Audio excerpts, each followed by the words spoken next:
at WBAL News Radio 1090 and in Greater Baltimore on FM 101.5. This is WBAL News Now. All right, let's talk education now in a different way. Not Kerwin, but actual discipline in the classroom and what teachers can or should be able to do. Please be joined now by Delegate Matt Morgan, represents St. Mary's County. Good to have you on. I appreciate you coming on the show. You've introduced a bill, House Bill 1407, the Right to Teach Act.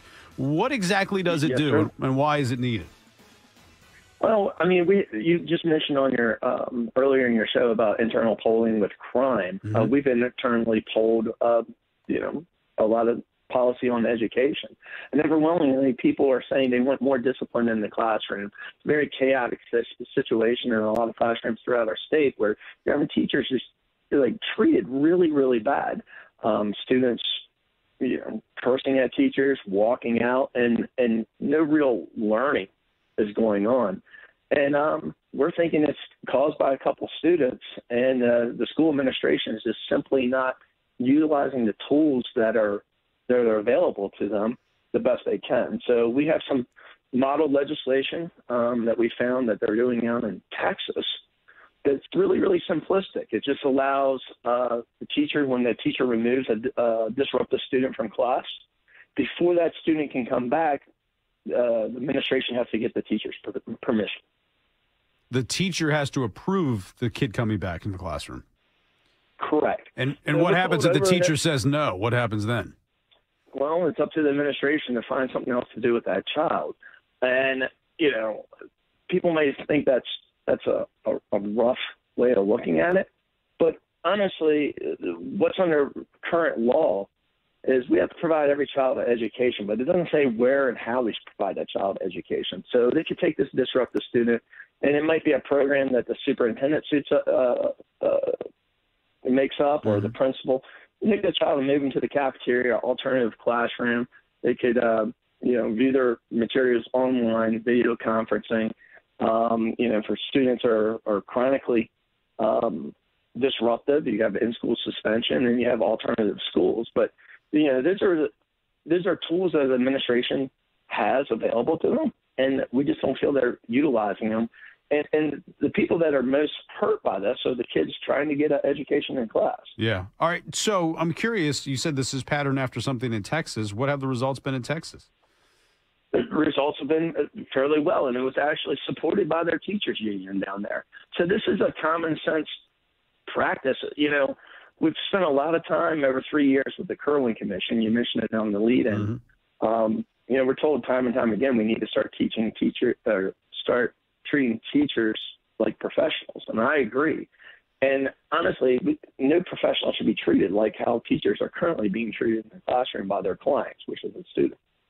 Yeah, it's funny because I had the head of the teachers union on yesterday, Cheryl Boast, and I asked her about discipline in the classroom, and she said one of the things that Kerwin will do will hire more guidance counselors and more psychologists and things like that to help those students who are acting out, and that is usually a behavioral problem because of problems that are going on at home or somewhere else, and that will ultimately alleviate the problem of discipline in the classroom. But in the short term, I'm not sure if it will do much. What do you think to her argument? Well, I think teachers right now are burned out.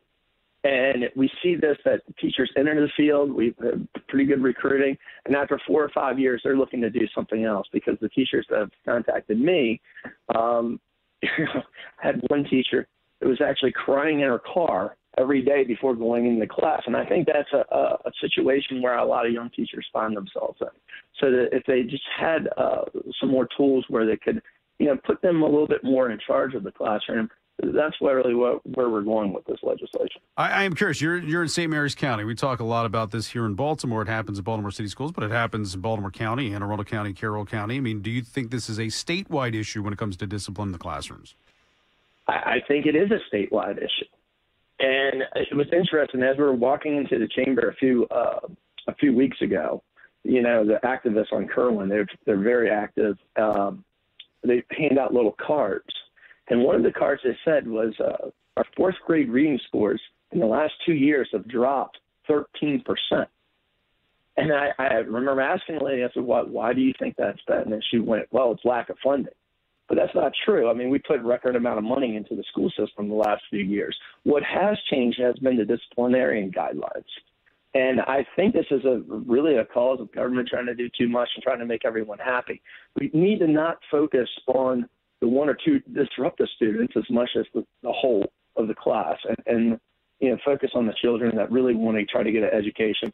Mm-hmm. I think that's the proper way of moving forward. You're a Republican in Maryland. Do you think this bill has any shot at passing, Delegate? A lot of times we have great ideas on the Republican side. I'm hopeful something like this would pass.